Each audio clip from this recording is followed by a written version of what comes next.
of why these storms are coming, why we are being punished by Mother Nature.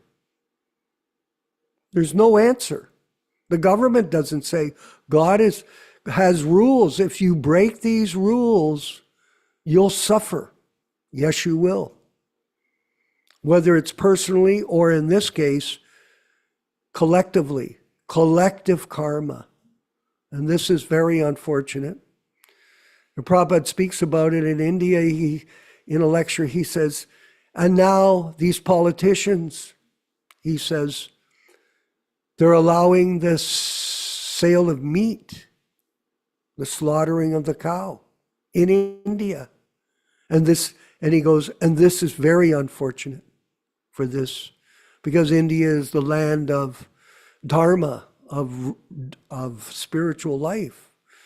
It is a great opportunity for people, especially from that country, born in that country where Krishna appeared, where all the saints have been, Lord Chaitanya appeared, and now they're allowing the wholesale slaughter of animals.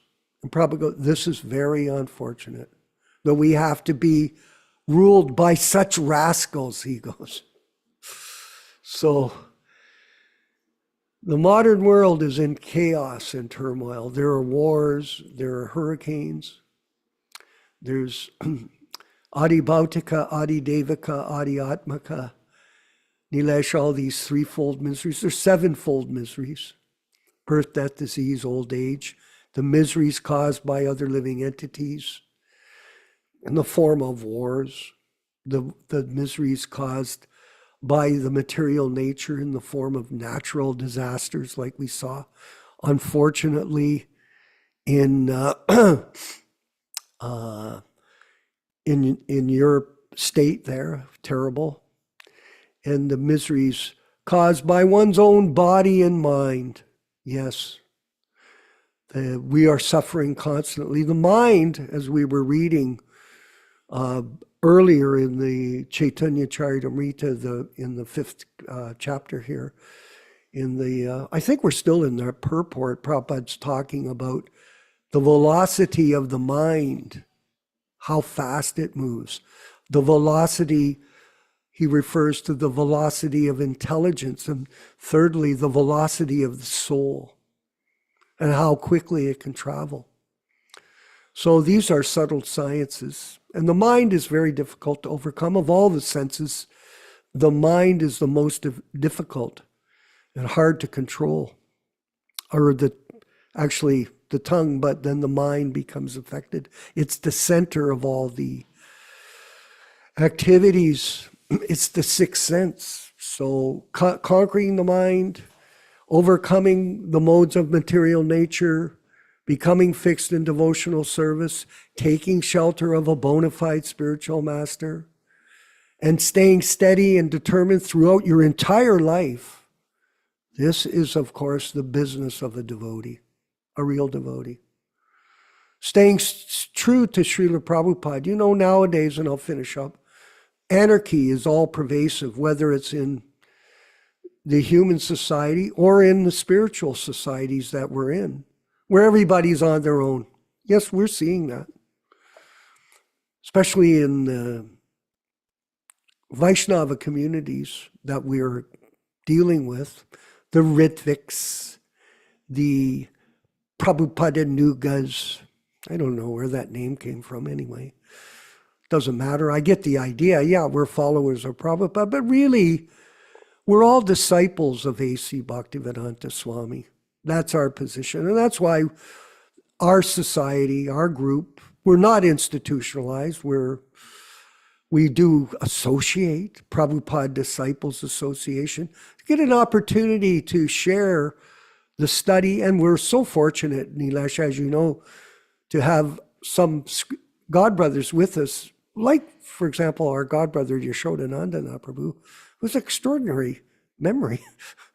It's extraordinary. In fact, I can't think of anybody that I've ever experienced with as much memory of Srila Prabhupada, such vivid explanations, so articulately and explicitly explained by him from his association with Prabhupada. It's extraordinary. So we're all blessed. That's the point. We're a very blessed group, and we want to thank today all of you for coming to the class. It's being broadcast on Hare Krishna Society YouTube. I was just looking at it, Yashodanandana Prabhu, before I came to the screen here to see how many views we've had, and it varies it seems to expand as months go on, and we go from, how can I say, 100, 150, it's up to 400, 500. Some have 1,000 views of the class. So the message is gradually getting out that Prabhupada lives in his Vani incarnation along with his disciples who worship him in that way. And that's what we're presenting to people. So we want to thank you for participating, everybody, whether it's currently on the live broadcast or in the future when you attend the class due to circumstances, scheduling, whatever, you come to the class, you get a chance to get this focal point presentation of our philosophy of Guru Tattva, that Prabhupada lives in sound and his disciples live with him. So we're going to go now to the diaries of Srila Prabhupada, which we have been certainly enjoying. And where are we here? Okay, March 18th I sent you. Yeah, my card flipped out. We're moving along quite quickly in this. So this is back on March 18th, 1966. And a very important part of study is to see how the spiritual master conducted himself when he had nothing. Actually, all he had was the mercy of Lord Chaitanya, which was everything, and his commitment to his spiritual master. And with that strength in his conviction and his determination, this movement unfolded. So on Friday, March 18th, was Dwadasi. Sunrise was at 6:08 a.m. Sunset was 6:09 p.m. Moonrise was 5:09 a.m. Today, one letter received from Chandrasekhar. He encourages to us to stay in America for at least 3 years. Okay, good. God bless him, Prabhupada says.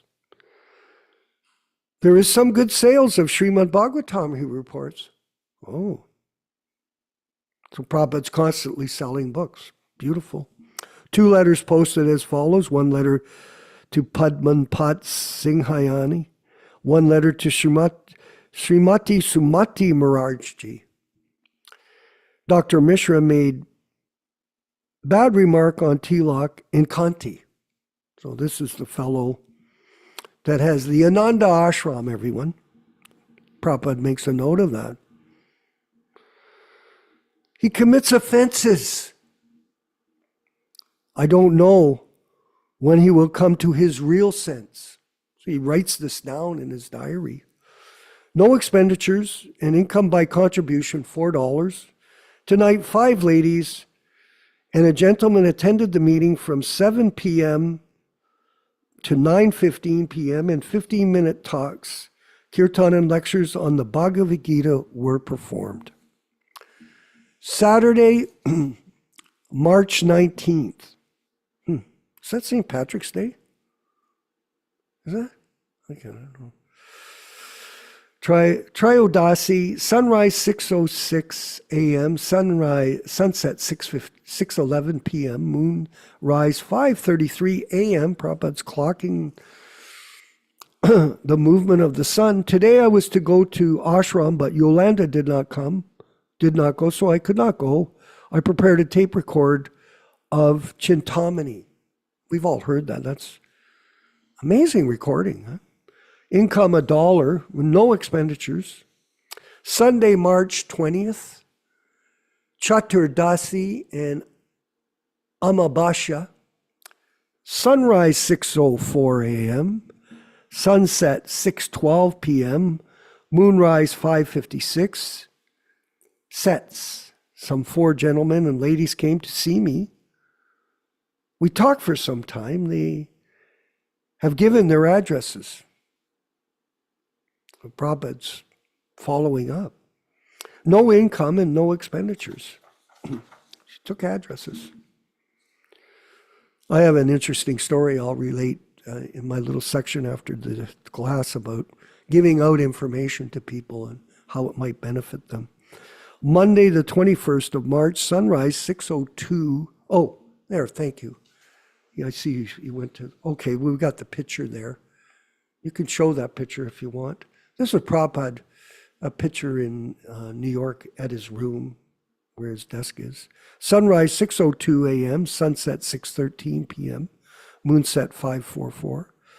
Pratipad, no letter received today. One invitation through Dr. Mishra received for attending lectures of Indira Gandhi on the April 1st.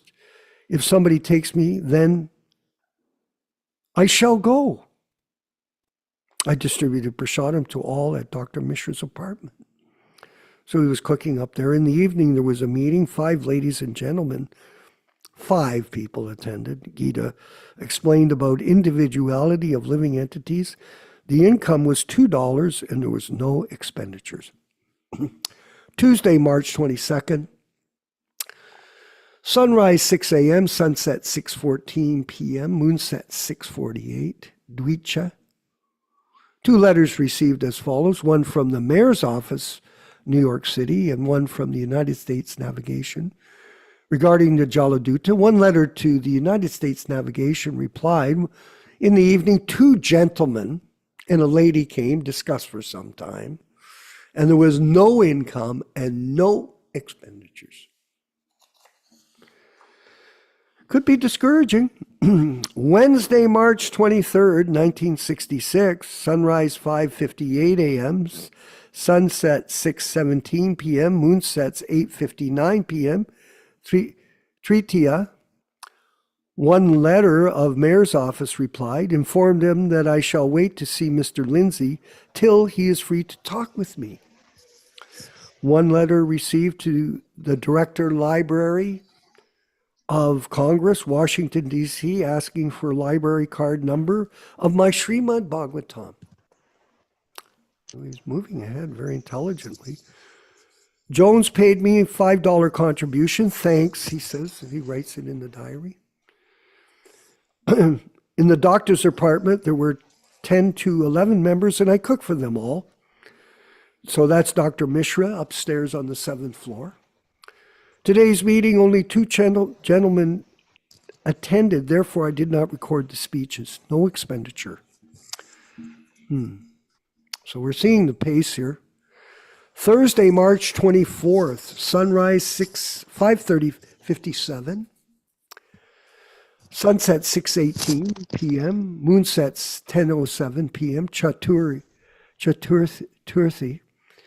No letter received today. It is understood that the SS Jaladuta is on the New York port. Mr. Forrester could not be contacted on phone. Message left for conveying to Captain Pandya. He may come today. The temple house, it seemed to be occupied. Do not know whether sold or rented out. I am mortified. Let Lord Sri Krishna's wish may be fulfilled. But it is a great shock to me if it has now gone to others. Well, Prabhupada's so eager to push forward. Captain Pandya with Mrs. Pandya came to see me.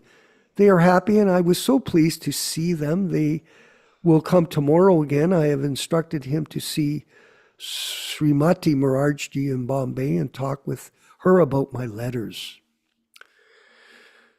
There was a meeting today. 3 ladies and 3 gentlemen, besides the captain and his wife, attended. So that's 8 people. The meeting, Mr. Robert brought some fruits and grains for me, and there was no income and no expenditures. Very little action there. Now let's read Friday, March 25th. Sunrise 5:55 a.m. Sunset 6:18 p.m. Moonset 10:07 p.m. Panchami. Today, one letter received from Brindavan, Chandra Day, Calcutta, India. Meeting in the evening, 7 ladies and a gentleman attended the meeting. Captain and Mrs. Pandya also were there. Income was $22. Everyone brought some fruits and grains. There were 2 newcomers, and addresses were taken. So keeping track and follow up. That's the secret of success in every action. No expenditures. And lastly, Saturday, March 26, 1966, sunrise 5:53 a.m., sunset 6:19 p.m., moonset 11:18 p.m. Today, when I came back from Dr. and Mrs. apartment at 1 p.m., I saw my window on the door broken, and entering the door, I saw my tape recorder, typewriter, and book bag stolen. Oh my God. A separate note is written in this connection. At 2 p.m., Mr. Lablin came to take me to the ashram, and I went there. The whole thing was upset. Purchased 1 bottle of sour salt, 30 cents, and there was no income. So this was a very unfortunate day for Srila Prabhupada. Everything being robbed from him by some low-life peasant in New York. But did it stop him? No, it didn't. Did he march forward? Yes, he did. Was he successful? Extremely. By the grace of Bhaktisiddhanta Saraswati Goswami Prabhupada, by the grace of the 6 Goswamis and of Lord Chaitanya Mahaprabhu. All glories to the Sankirtan movement. We'll move forward with the chanting of Jaya Radha Madhava, and then the reading and discussion being led by Yashodanandana Prabhu in Twain Harte, California. All glories to Srila Prabhupada.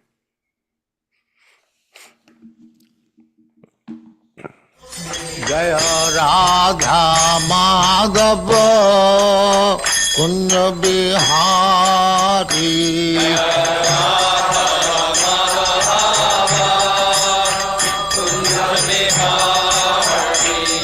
Jaya Radha Madhava Kunja Bihari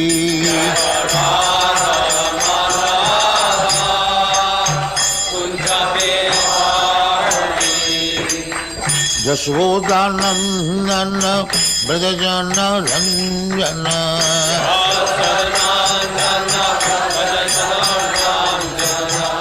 Yashodanandana Brajajana Ranjana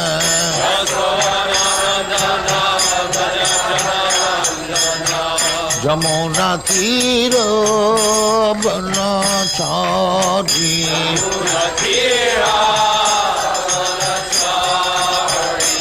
Jamuna Tira Banachari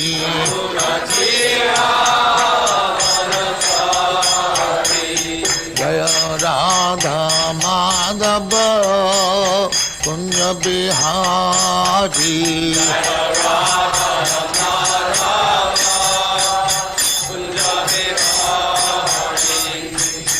Gopi Jana Vallabha Girivardhari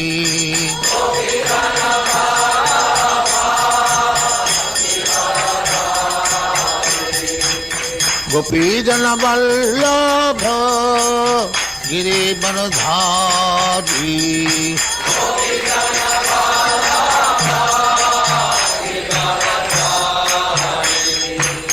Yashodanandana Brajajana Ranjana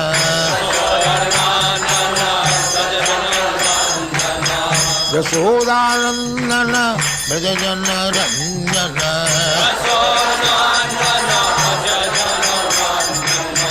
Yamuna Tira Banachari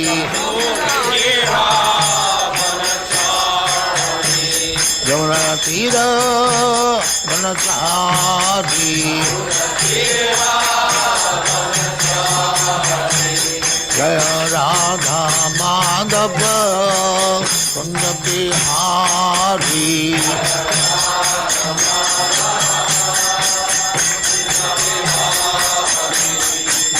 Radha Madhava Kunja Bihari.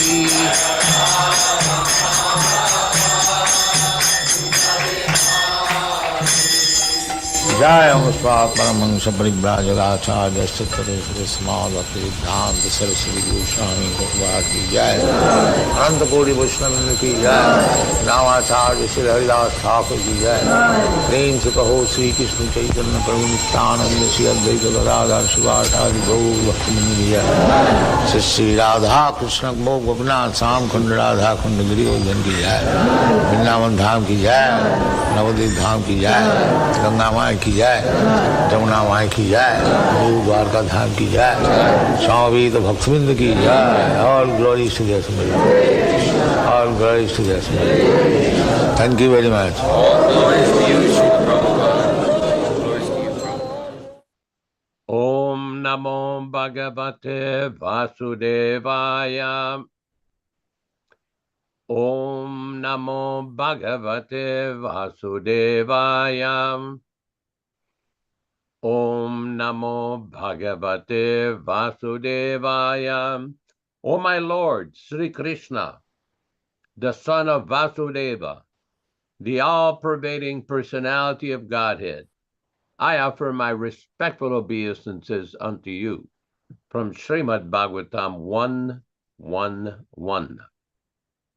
Narayanam namaskrityam Narayanam namaskrityam Naram cheva narottamam Naram cheva narottamam Devim saraswatim vyasam Devim saraswatim vyasam Tato jayam mudirayet Tato jayam mudirayet. One should utter the means of conquest, Srimad Bhagavatam and Sri Chaitanya Charitamrita, after offering respectful obeisances, 1, to the personality of Godhead Narayana, 2, to the Narayana Rishi, who is the supramost human being, 3, to the Mother Saraswati, the goddess of learning, then 4, to Srila Vyasadeva, the author, from Srimad Bhagavatam 1-4. Welcome everyone to this reading and discussion on Sri Chaitanya Charitamrita. Just look at the screen again here, hold on. We will be reading a few selected verses from the Chaitanya Charitamrita itself, from Adi Lila, chapter 1, from text 18-22, describing the meaning and the benefit of hearing this powerful transcendental literature. Jai Jai Sri Chaitanya Jai Nityananda Jaya Dvaita Chandra Jaya Gaura Bhakta Vrinda. Glory to Sri Chaitanya and Nityananda. Glory to Advaita Chandra, and glory to all the devotees of Sri Gaura, Lord Chaitanya. 18 Thakur Gadiya ke Karya Chenayatma Sat, 18 Era Charana Vandan Tire Morinat. These 3 deities of Vrindavana, Madan Mohan, Govinda, and Gopinatha, have absorbed the heart and soul of the Gaudiya Vaishnavas, followers of Lord Chaitanya. I worship their lotus feet, for they are the lords of my heart.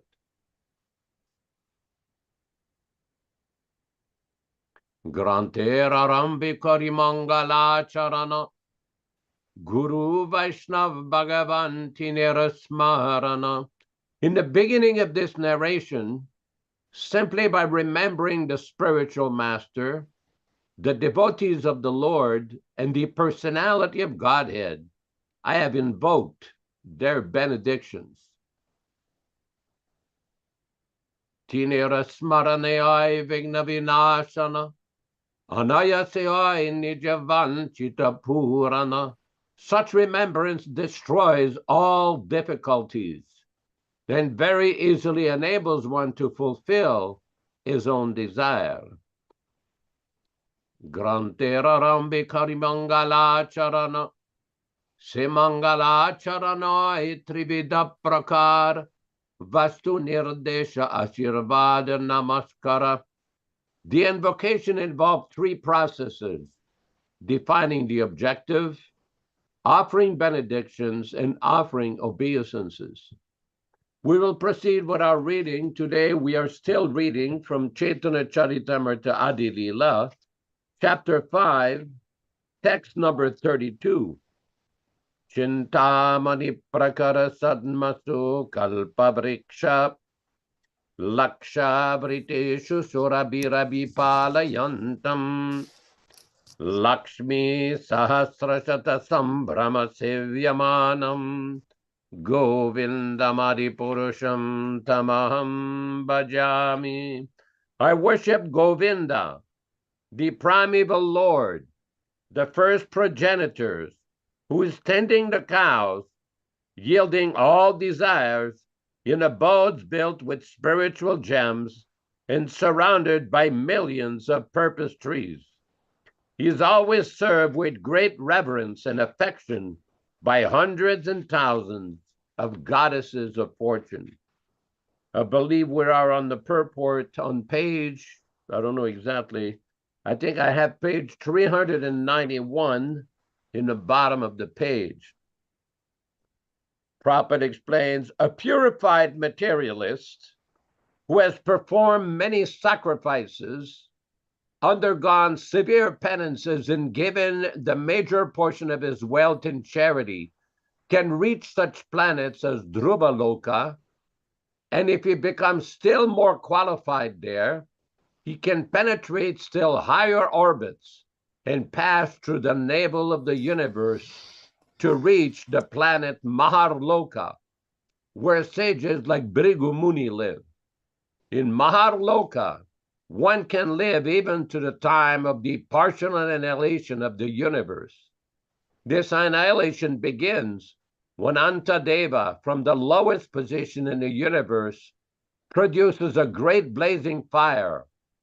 The heat of this fire reaches even Maharloka, and then the residents of Maharloka travel to Brahmaloka, which exists for twice the duration of Pararda time. In Brahmaloka, there is an unlimited number of airplanes that are controlled not by yantra, machine, but mantra, psychic action. Because of the existence of the mind and intelligence on Brahmaloka, its residents have feelings of happiness and distress, but there's no cause of lamentation from old age, death, fear, or distress. They feel sympathy, however, for the suffering living beings who are consumed in the fire of annihilation.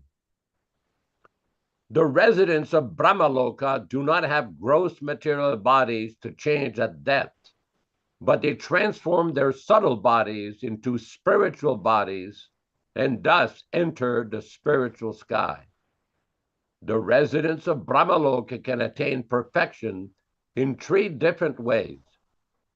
Virtuous persons who reach Brahmaloka by dint of their pious work become masters of various planets after the resurrection of Brahma. Those who have worshipped Garbhodakashayi Vishnu are liberated with Brahma. And those who are pure devotees of the personality of Godhead at once push through the covering of the universe and enter the spiritual sky. The numberless universes exist together in foam-like clusters, and so only some of them are surrounded by the water of the causal ocean.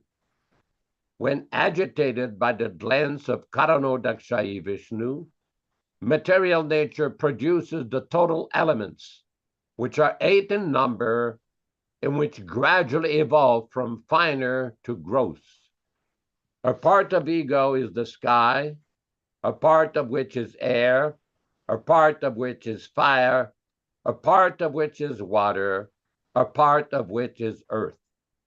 Thus, one universe inflates to an area of 4 billion miles in diameter. A yogi who desires gradual liberation must penetrate all the different coverings of the universe, including the subtle coverings of the three qualitative modes of material nature. One who does this never has to return to this mortal world. According to Shukadeva Goswami, the above description of the material and spiritual skies is neither imaginary nor utopian. The actual facts are recorded in the Vedic hymns, and Lord Vasudeva disclosed them to Lord Brahma when Brahma satisfied him. One can achieve the perfection of life only when he has a definite idea of Vaikuntha and the Supreme Godhead. One should always think about and describe the Supreme Personality of Godhead, for this is recommended in both the Bhagavad Gita and the Bhagavata Purana, which are two authorized commentaries upon the Vedas.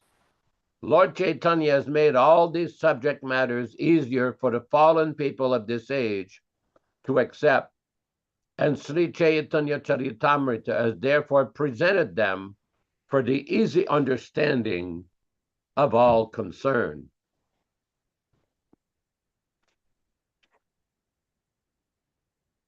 Text 23.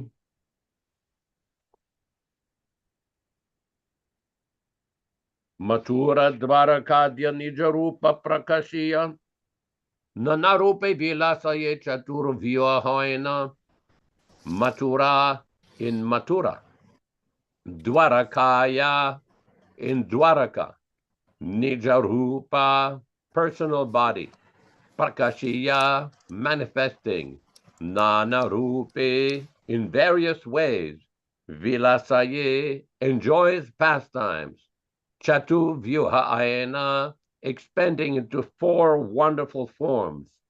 Translation: he manifests his own form in Mathura and Dwaraka. He enjoys pastimes in various ways by expanding into the quadruple form.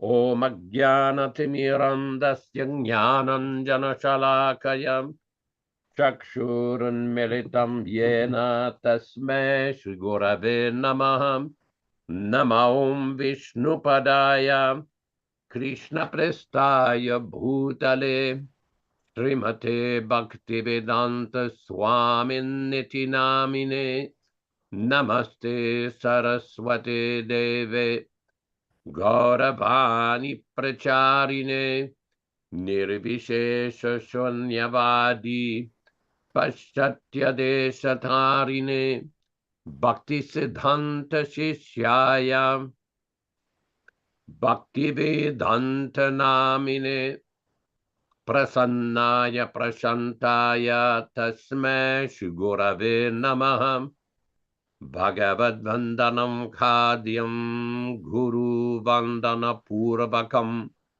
Kshiram Sharkara Yuktam Kadatehi Visheshatah Adadana Strinam Danter Idam Yache Punaha Punaha Srimad Rupa Padam Bhoja Dhulishyam Janma Janmani Amsho Bhagavatosmyaham Sadadaso Asmi Sarvata Tat Kripa Pikshako Nityam Tat Preshta Satakaromi Svam Sri Krishna Chaitanya Prabhu Nityananda Sri Advaita Gadadhara Srivasadi Gaura Bhakta Vrindam Hare Krishna Krishna Krishna Hare Hare Hare Rama Rama Rama Hare Hare.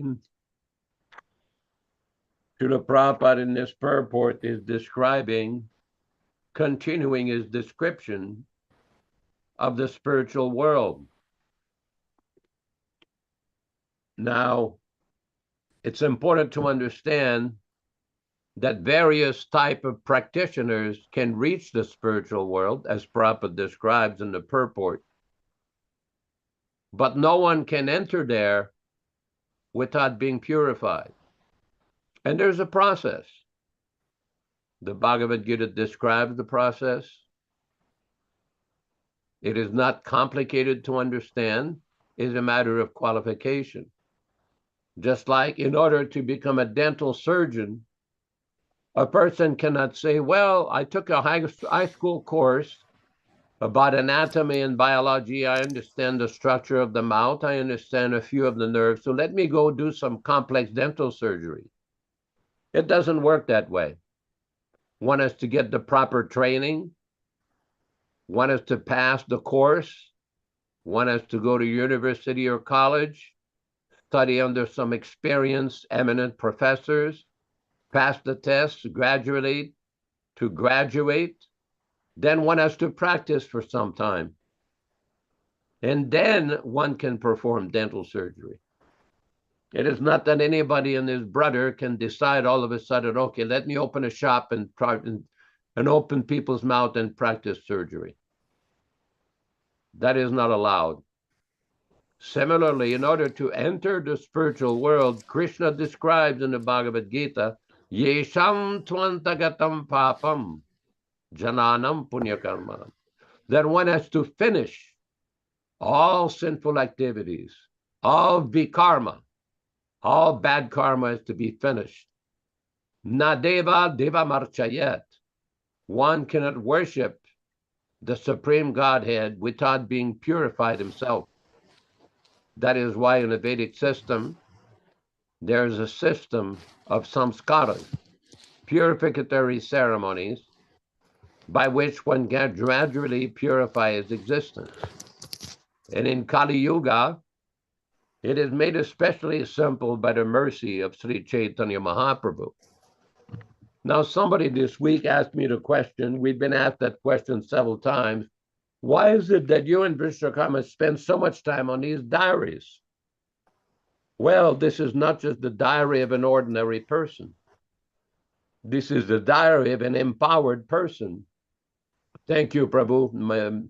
Prabhu has given us the verse that we were quoting, Yesham tvantagatam papam jananam punyakarmanam te dvandva mohanirmukta bhajanti mam drida vrataha. Persons who have acted piously in previous life and in this life, whose sinful actions are completely eradicated, and who are freed from the duality of delusion, engage themselves in my service with determination.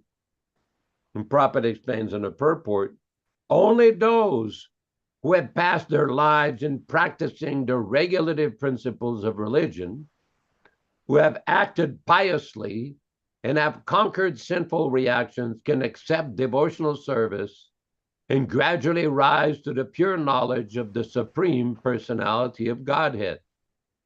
Then gradually they can meditate in trance on the Supreme Personality of Godhead. That is the process of being situated on the spiritual platform. This elevation is possible in Krishna consciousness in the association of pure devotees who can deliver one from delusion. Now, it's important to understand that the process is not simply to become a bookworm. It is not just a reading process. This is a practical practice. Bhakti Yoga means practice, actual practice to engage the senses in the service of Krishna, the Supreme Personality of Godhead. We see in the Bhagavad Gita, in another place, Prabhupada explains that great sages for a long time have attained perfection by chanting the holy name of Lord Rama. Ramante yoginanante satyananda chidatmani iti ramapadenaso param brahma abhidiyate. That Ramante yoginanante, the yogis, they're enjoying the platform of Satchidananda, of knowledge and bliss and eternal existence. And anyone can attain that platform and become free from the miseries of material existence. Now, somebody may ask, is that really possible in this world? Well, Krishna says it can. Krishna explains in the Bhagavad Gita how to do this. It's not complicated. Patram pushpam phalam toyam yo me bhaktya prayachati. In this world, everybody is looking for affection. Everybody is looking for compassion, affection, for love. Unfortunately, in this world, the so-called love we're experiencing is very temporary and is always mixed with suffering and disappointment. Even the animals, you look at cows, goats, animals, tigers, lions, they also have the natural tendency for affection towards their children, their siblings. Human being will spend so much effort, so much money, so much time to take care of their offspring, their family, their children. But why? Because that is the natural tendency to love, to give affection and to receive affection. Unfortunately, in this world, we can't get pure affection because the nature of this world is temporary and suffering. Just like you think that this week in Florida, people were praying to Jesus or Krishna and say, please send us a beautiful tornado here and a series of wonderful events so we can experience all this rain and pain and suffering. Nobody does that. As a matter of fact, people were preparing. There was something on TV, the governor of Florida was warning people to evacuate, to prepare for the upcoming suffering. So Bhagavad Gita is like that. One can learn the science of how to become prepared to avoid suffering, to avoid the pain of this material world.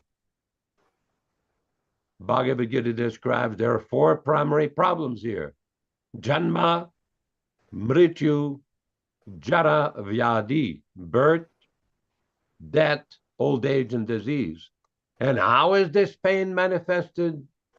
In 3 basic ways. Adhyatmika klesha, misery is due to one's own body. As soon as you're born, it is guaranteed that one will experience some miseries. Everybody, every human being experiences that. It doesn't matter how intelligent, how beautiful, how rich, how fortunate, it doesn't matter. Everyone will experience some miseries due to his body. Adibautika klesha, misery is due to other living entities. Just like in Florida, you go to some places, there's a lot of mosquitoes.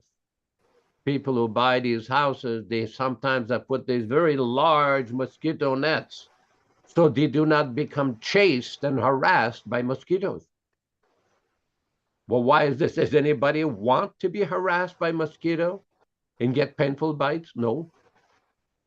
There's miseries due to insect, miseries due to animals, miseries due to other living entities, envious other beings, miseries due to government officers, so many miseries due to other living entities. And the last of the 3, klesha, is called adidaivika klesha, miseries due to the influence of the demigods. Of course, in modern society, they don't believe in demigods, although some people are intelligent and inquiring about UFOs. Well, we don't talk about UFOs. We talk about IFOs, identified flying objects. And this is from living beings in higher planets, such as the sun, the moon. There are agents of Krishna who are engaged in the management, the function of the universe, the light, the rain, the clouds, everything. Nothing happens by chance. Only an imbecile and a foolish, naive person thinks that things happen by chance. Those educated people who claim that the universe, everything came by chance, did their education come by chance? This is very, very nice text here. 3 types of klesha, not kalesha, klesha, K-L-E-S-A. Adhyatmika klesha, internal suffering.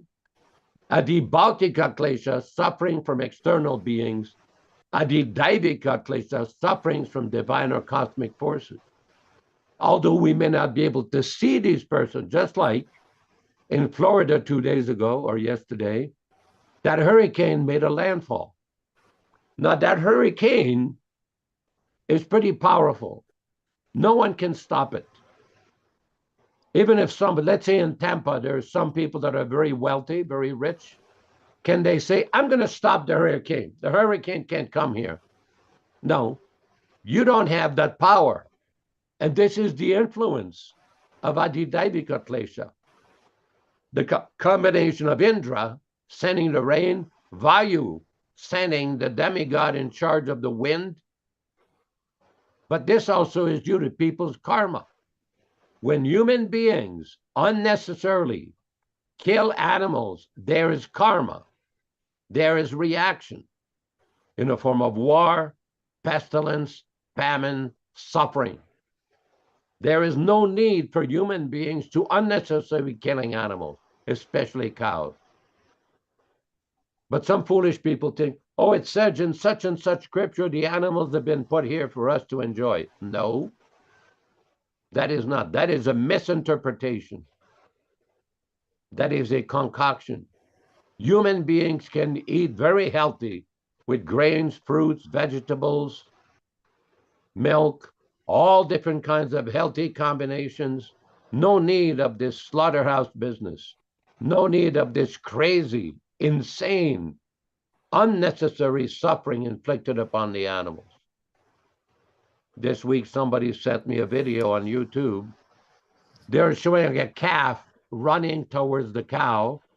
It was actually a sanctuary within the United States, caring for animals that have been either abandoned or sick or that are in trouble. And they take these animals and care for them, give them some care, medical care, feed them. But the animal was showing all kinds of affection. So people who say that the animal has no soul, how is it showing some affection? It is not a stone. It is not dead. Same thing for all the animals.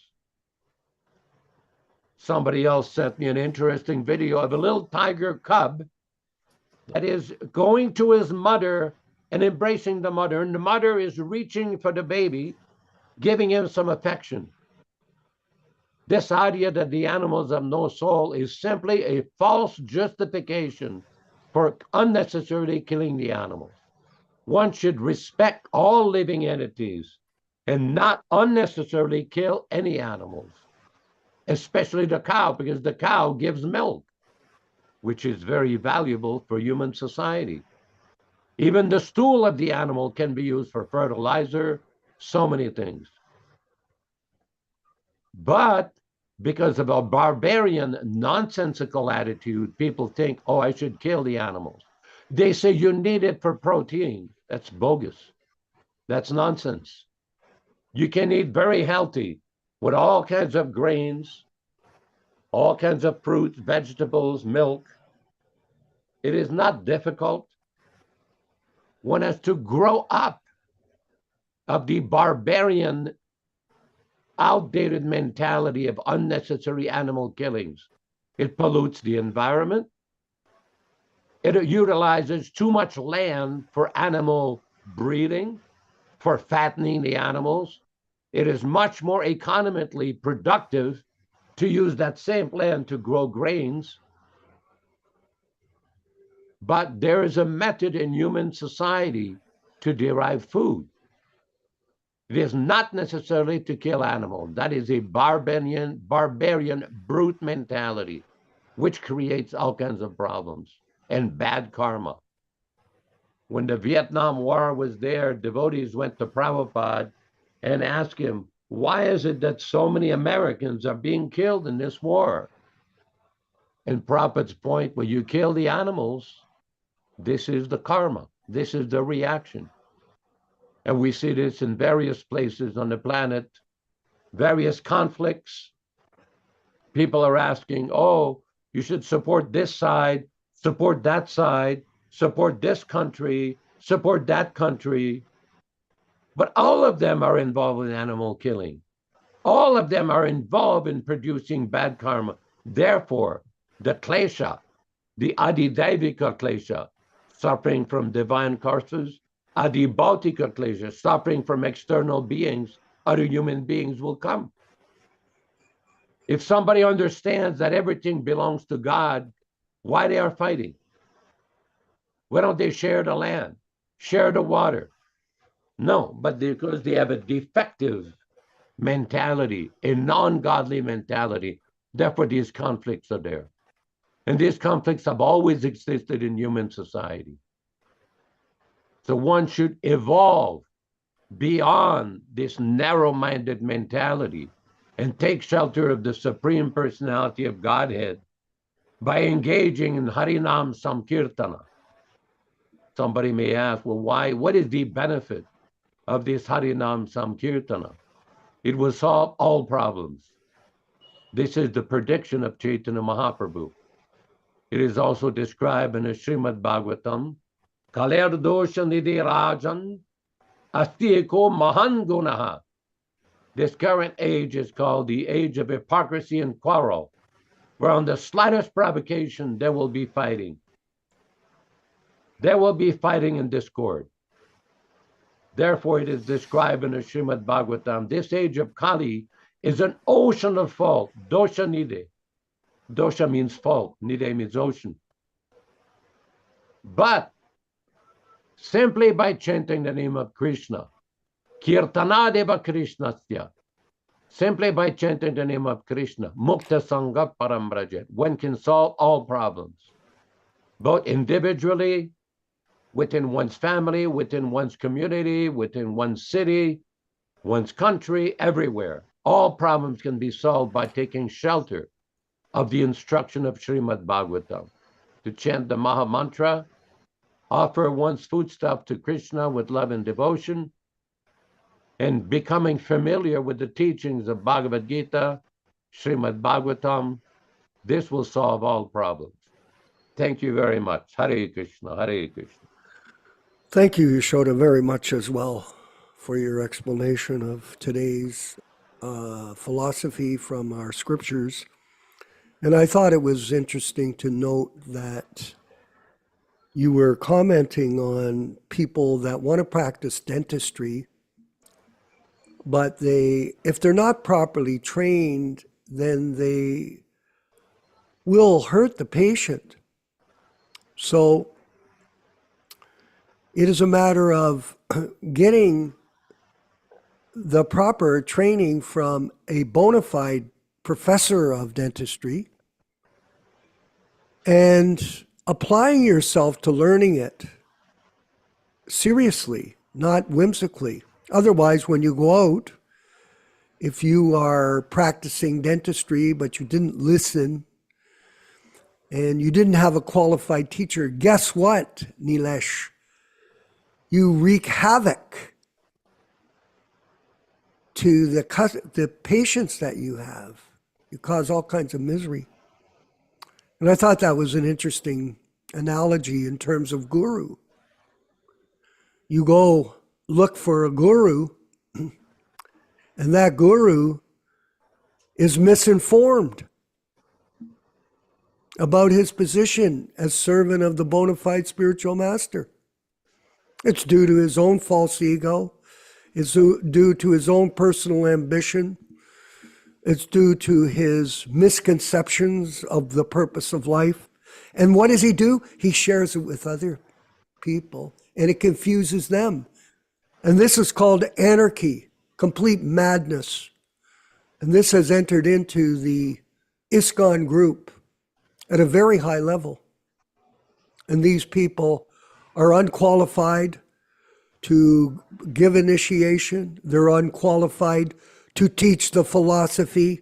They don't repeat Prabhupada's teachings, Nilesh. They concoct their own manufactured stupidity. And if anybody goes online that's got a half a brain like we do, half a brain, and you listen to these people talk, you listen to them, how they twist the philosophy. Kirtananda used to do this. I can't stand that person because of what he did to other people.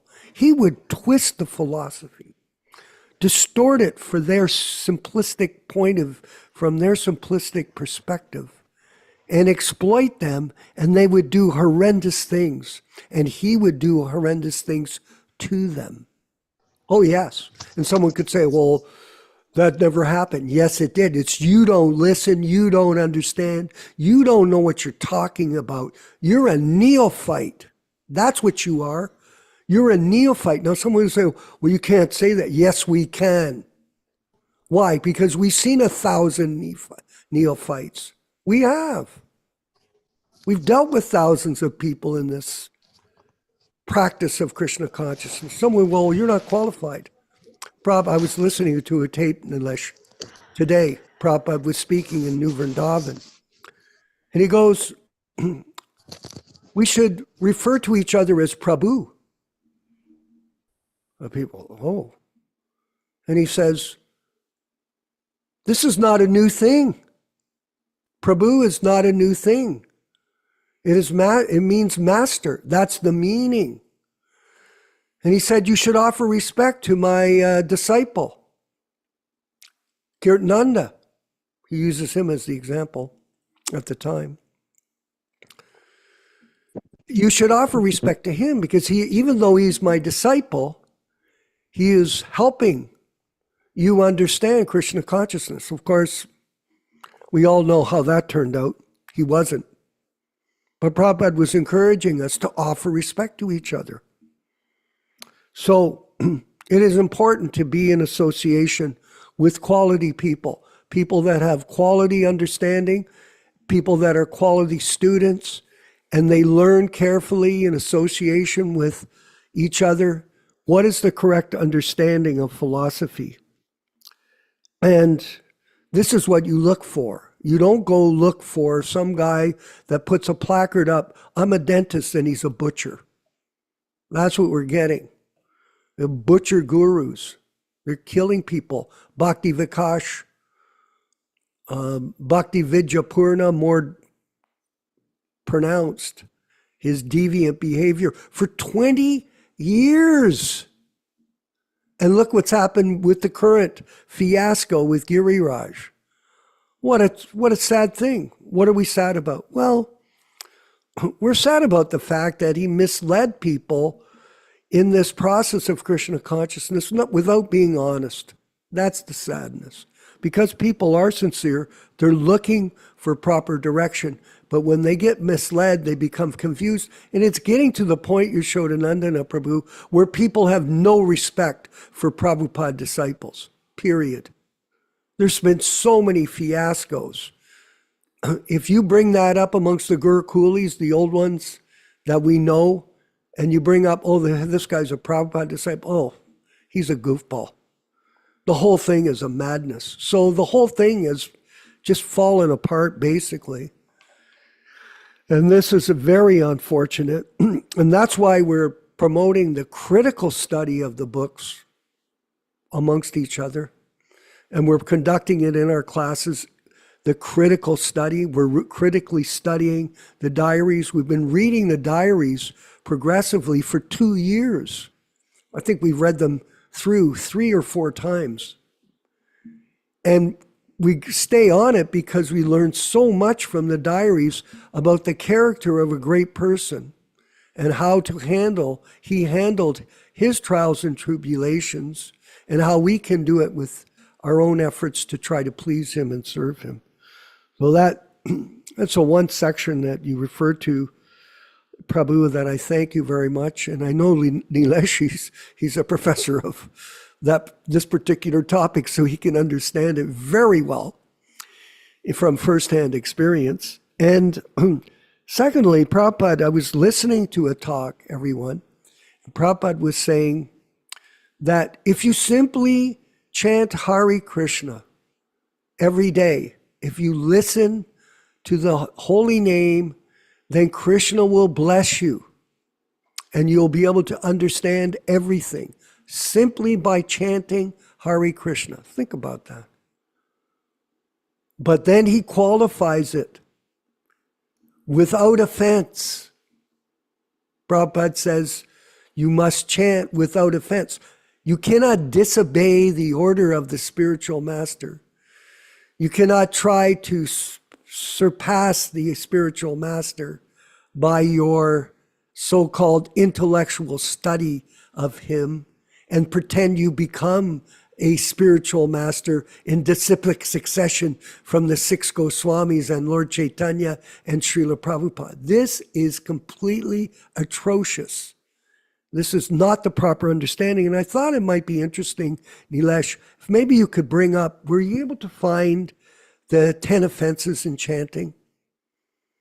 If you could bring them up on the screen, we'll read them out as the last section, just so that we used to do it every morning, Yashodanandana Prabhu. Every morning we would recite in the morning program the 10 offenses against chanting of Hare Krishna mantra. And it's very valuable for us just to quickly read through them and get an idea of what we should be mindful in terms of chanting. So if you could bring them up on the screen here.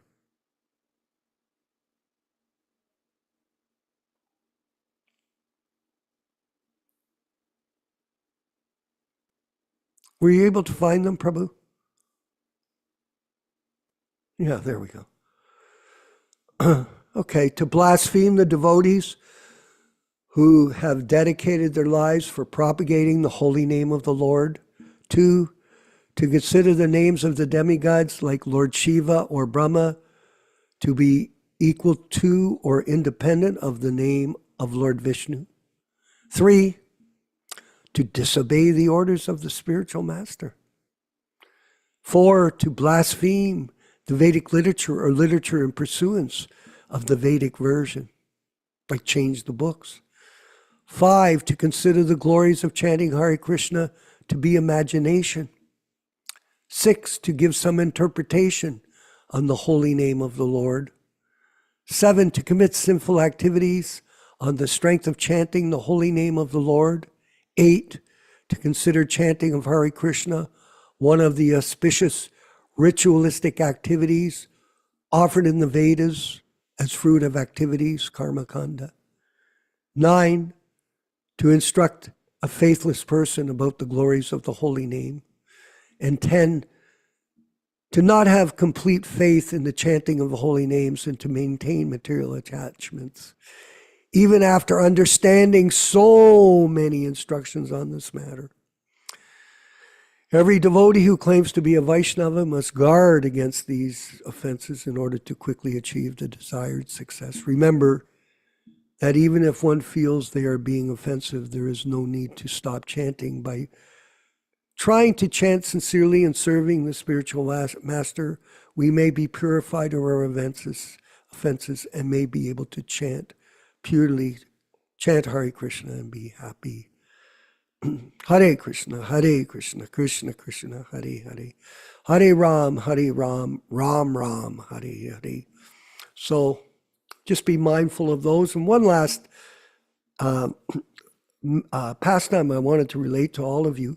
A few years ago, I was going to a department store. I just go to one store. It's a discount shopping area.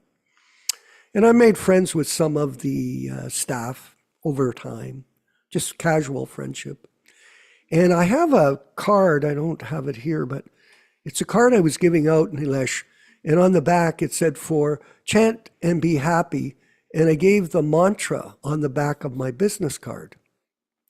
So I gave it to this lady that works on the staff there. I said, here. And it turns out over a period of 2 years, I've given her 2 cards. And she says to me yesterday at the counter, she goes, oh, by the way, I said, oh, yes. She calls me Bob. She goes, Bob, by the way, I've been chanting that phrase on the back of the card you gave me. I said, what? I didn't bring it up. I didn't say anything. She goes, oh, yeah, it made me feel really good. And I can't figure out how I can remember it. I've got it memorized. I said, oh, really? She goes, yeah, I keep 2 cards. I keep one in my purse and I have one at my house. And I told her, I said, sister, you chant this will give you relief from all distress. She goes, no, I feel it. And I'm very surprised I can remember it. Point to be made here is, if you get people to chant the holy name, however it is, this is inexhaustible. Prabhupada says, once you chant, that chant will carry on with you from lifetime to lifetime until Krishna takes you back home, back to Godhead. And in this way, the devotee is blessed.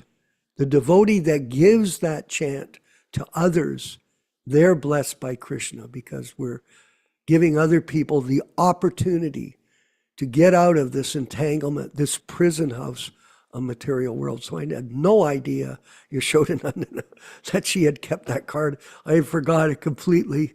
She brought it up to me, and believe me, I told her, I said, by the way, the more you chant, the more you bless me, so keep chanting.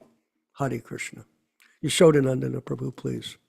I wanted to read a few sections from chapter 5 of the Bhagavad Gita, and this is related to several questions that have recently been asked. And how can Srila Prabhupada at his advanced age, in the conditions they were facing in New York City in 65, 66, with no support, practically no money, no institutional help, a very blistering winter in New York, how could he do what he did?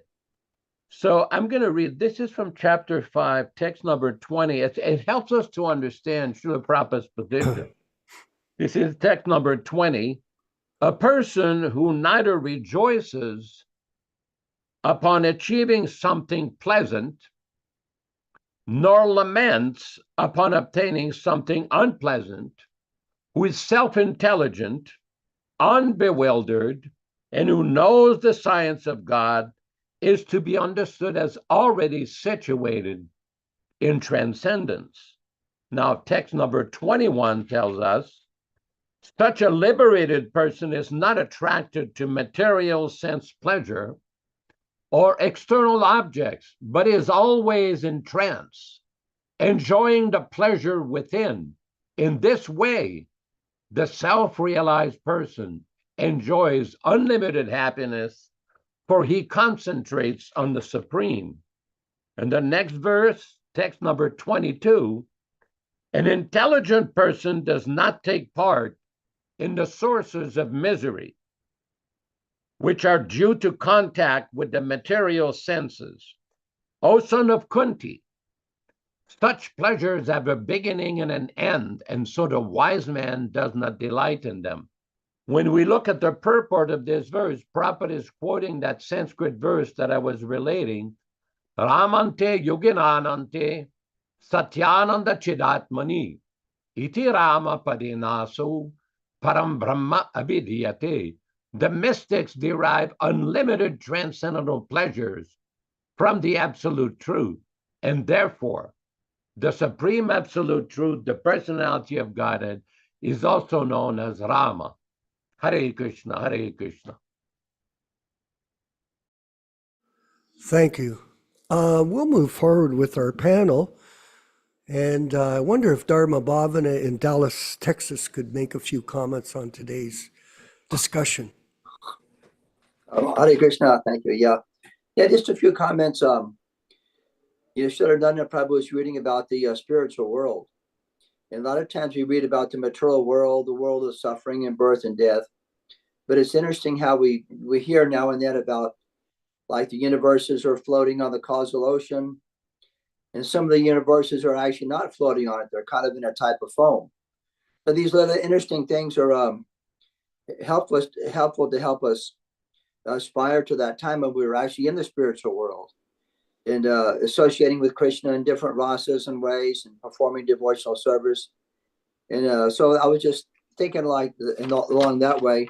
Also, one of our friends went to India a little while back, maybe Bangalore, and they were at different temples, like the Jagannath temple, the ISKCON temple, and then the Radha Krishna temple. And they were commenting how the temples, it seemed like they're exactly the same thing. If you go to the artik, looks the same. It appears to be the same thing, the chanting of the holy names. And I commented, well, you have to actually meet the devotees and ask hard questions. It may look like the same thing, but it's not the same thing. We could kind of give an example, like if someone is in medical school, maybe for a few months they're studying to be a brain surgeon, and the teacher says, "Oh, I want all of y'all to be famous brain surgeons. All of y'all will be very highly qualified."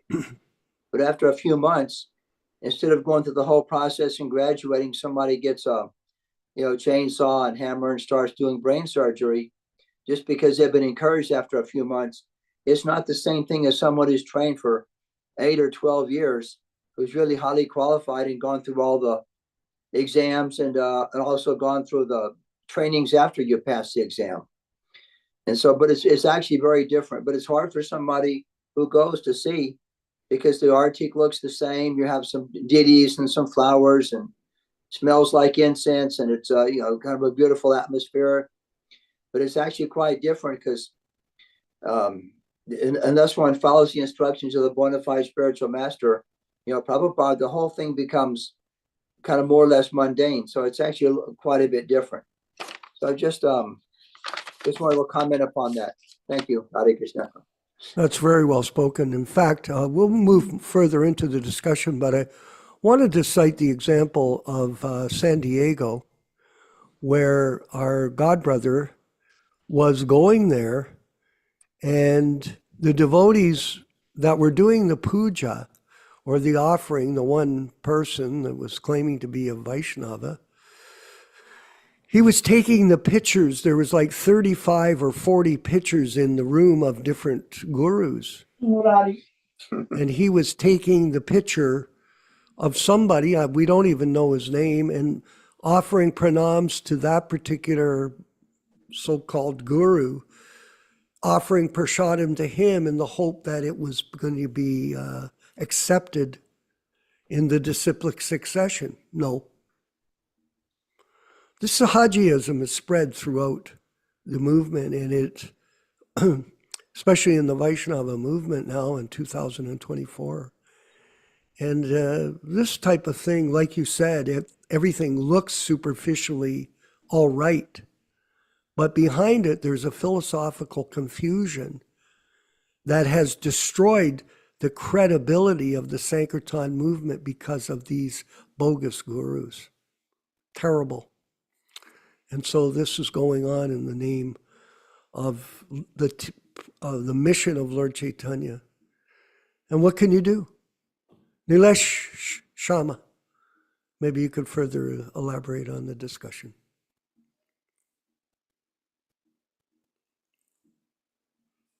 Nilesh? Your microphone. Hare Krishna, can you hear me? Yes, we can hear. Thanks. Excellent. Excellent.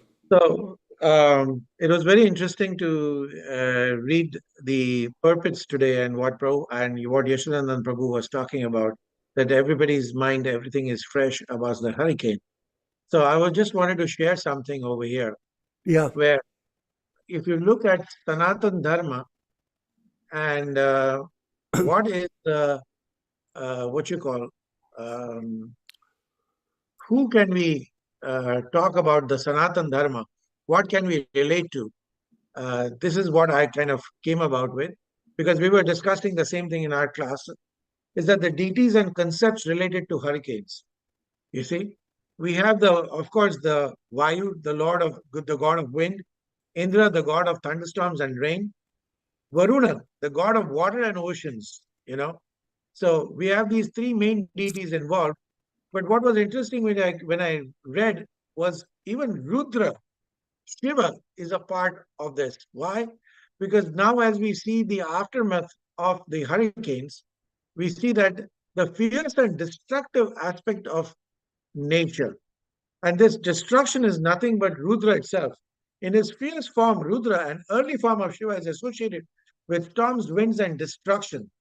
Rudra represents the wild, untamed forces of nature. So, this is a constant slap in our face by Maya to tell us about, you don't belong here. You need to be in the spiritual realm. But here we try to kind of create $1 million homes by the ocean. Everybody wants to have an unrestricted view of the Gulf, the ocean, the Atlantic Ocean. And then when such things happen, people feel that they are safe up in the mountains of North Carolina, or they feel safe if they're inland, as far inland as Orlando. But when destruction has to come, it'll come. And as Krishna says in the Bhagavad Gita, that kalosmi aham, or mrityu sarvasva harascha aham. I am going to come as death, I'm going to come as time, and I'm going to take away everything. So it is a nice wake up call for us to understand that we do not belong to this material world and we belong only to the spiritual sky. Hare Krishna. Much. Let me see who else was here. Yashodanandan, maybe you could further articulate some thoughts. Good friend Neil Sharma Prabhu has brought up some very important points. And it goes back to the point I was making earlier, that nothing happens by chance. Our modern society does not understand these principles of these various powerful managers in the universal affairs. It is there. Otherwise, why can't they control it? Why can't they stop the earthquakes? Here in California, there's constant earthquakes all over the place. Why can't they stop it? Stop the hurricanes. Stop the forest fires. Stop the tornadoes all over. They can't. Because it is beyond the power of human beings to stop nature. The only way that a person can stop it is by taking shelter of Krishna. And this is very important. Srila Prabhupada says in one lecture in Srimad Bhagavatam lecture in Paris, France, on June 9th, 1974, June 9, 1974 in Paris, Prabhupada says, if you've got material body, you must suffer. It is not the question of European, American, or white, black. There is no such question. If you're an animal or a man, as soon as you've got this material body, you must suffer. This is condition. This is material condition. Therefore, our Krishna consciousness movement is not meant for, I mean to say, mitigating the so-called sufferings of the body. When there is body, there must be suffering. So we should not be very much disturbed by the sufferings of the body, because you'll have to suffer, even though you may make very nice arrangement. And this is the point that Nila Shama Prabhu was saying. You can have $1 million home. That still will not solve the problem of this material world. It will not. Hare Krishna. And further to that point, I thought it was a really good point you brought up there. And Prabhupada was speaking in Australia, and I think Madhavisa, he brought up a question from the audience. He says, Prabhupada, someone says they're not afraid to die, and they're not afraid of suffering. What do you think of that? And Prabhupada says, he's a crazy man. And everybody laughed. He's a crazy man. People think, oh, I won't be afraid. Everyone's afraid. Fear is part of it. Eating, sleeping, fearing, and mating. I have a new one, eating, sleeping, deceiving, and pretending. That's the new regulated principles for the ISKCON group. Eating, sleeping, deceiving, and pretending, or covering up. That goes on. So, but everyone is afraid to. I know when I recently had 5 cancer operations, I was afraid. Every time I went to the hospital in the morning, my heart would be beating. Boom, boom, boom, boom, boom, boom, boom. I go, calm down, keep calm. And you know, Krishna's grace, I took my bead bag with me. I chanted in the operating room, and Nilesh, my surgeon, who's the chief surgeon at the hospital in the urology department, he got all the staff to chant with me before they operated on me. They were swinging back, and they give the anesthetic. I went out. I just went out to the chanting. But it was really mercy that Krishna protected us through that. by the grace of the holy name and by the grace of the spiritual master, the bona fide spiritual master. And we're here to carry on service. And that's what we'll do. We'll continue to present the truth of the matter, irrespective of the difficulty. Because Prabhupada was having difficulty when he was in New York. Yes, much difficulty. They stole his type. We just finished reading. He got his typewriter stolen. He had his book bag stolen. And so later, Keith Ham, I know there was a comment here, but I refer to him as Keith Ham. He stole Prabhupada's manuscript. Yes, he tried to present it to a printer and it was rejected by the printer. So Prabhupada underwent a lot of difficulty in trying to spread this mission. And so at the same time, we all are doing something to try to maintain this momentum.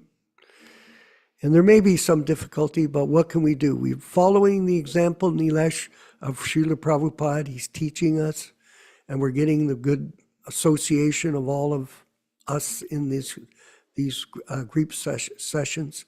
I see we've reached almost 100,000 views of our classes online. So gradually, not all 100,000 people, but that many views of them, and from different people. And we thank everyone for being a part of this effort to protect Srila Prabhupada's legacy in his unedited, unchanged books, and the proper presentation of Guru Tattva to the people that we have the opportunity to speak to. So thank you very much. We're at 9:30. We want to thank you for being a part of the program this evening. And we'll move forward now with the chanting of Hare Krishna by Srila Prabhupada, along with him playing the mridanga back in 1966. All glories to Srila Prabhupada. We can go to the kirtan. Thank you. Hare Krishna, Hare Krishna, Krishna Krishna, Hare Hare, Hare Rama, Hare Rama, Rama Rama, Hare Hare. Hare Krishna, Krishna Krishna, Hare Hare, Hare Rama, Rama Rama, Hare Hare. Hare Krishna, Krishna Krishna, Hare Hare, Hare Rama, Rama Rama, Hare Hare. Hare Krishna, Krishna Krishna, Hare Hare, Hare Rama, Rama Rama, Hare Hare. Hare Krishna, Krishna Krishna, Hare Hare, Hare Rama, Rama Rama, Hare Hare. Hare Krishna, Krishna Krishna, Hare Hare, Hare Rama, Rama Rama, Hare Hare. Hare Krishna, Krishna Krishna, Hare Hare, Hare Rama, Rama Rama, Hare Hare. Hare Krishna, Krishna Krishna, Hare Hare, Hare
let us offer our respectful obeisances and pranams to all the assembled Vaishnava devotees. Vanchakalpa tarubhyascha kripa sindubhya evacha patitanam pavanebhyo Vaishnavibhyo namo namaha. I offer my respectful obeisances. We all offer our respectful obeisances unto all Vaishnava devotees of the Lord who can fulfill the desires of everyone, just like desire trees, and who are full of compassion for the fallen souls. Thanks everybody for participating. Thank Vishwakarma Prabhu in Hamilton, Ontario, Neelashyama Prabhu in turbulent southern Florida, in Miami, Florida, Rochisa Devi Dasi in Montreal, and everybody participating in this auspicious program. I see that Ron Singh, I don't know if he's in Tibet or in California, but thank you very much for participating. I just want to make a brief announcement because some people are inquiring what has happened to the publication of the Srimad Bhagavatam. We are working on it, and the Prabhu in San Diego, our good friend Krishna Kata, is diligently working on it. We are in negotiations with various parties to get proper quotes to utilize Krishna's money properly. And as soon as we have some more development, we'll be more than happy to let you know. Please join us on Saturday morning at 7:00 a.m. for the reading of Srimad Bhagavad Gita and lively discussion. This will take place 7 a.m. corresponding to 10 a.m. Florida time, or 10 a.m. in Hamilton, Ontario time. We welcome everybody to participate and join us in the discussion. Again, thank you very much, and we look forward to see you all there. Hare Krishna, all glories to Srila Prabhupada.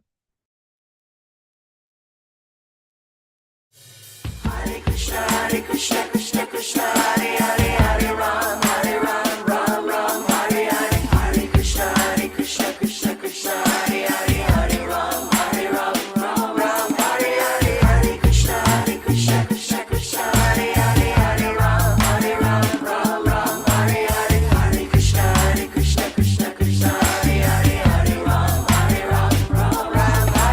Hare Krishna, Krishna Krishna, Hare Hare, Hare Ram, Ram Hare Hare.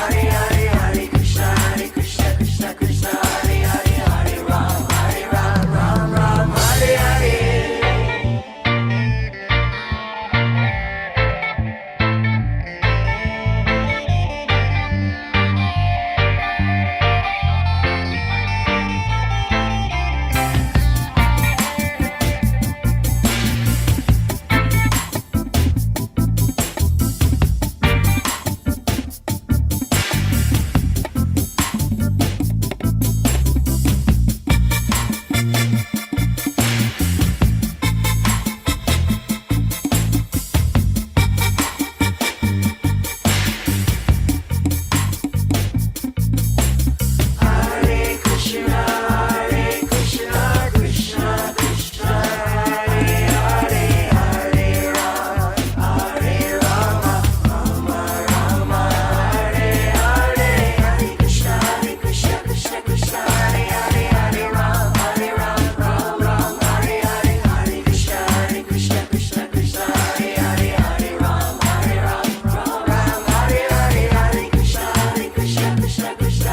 Hare, Hare Ram, Ram Hare Hare.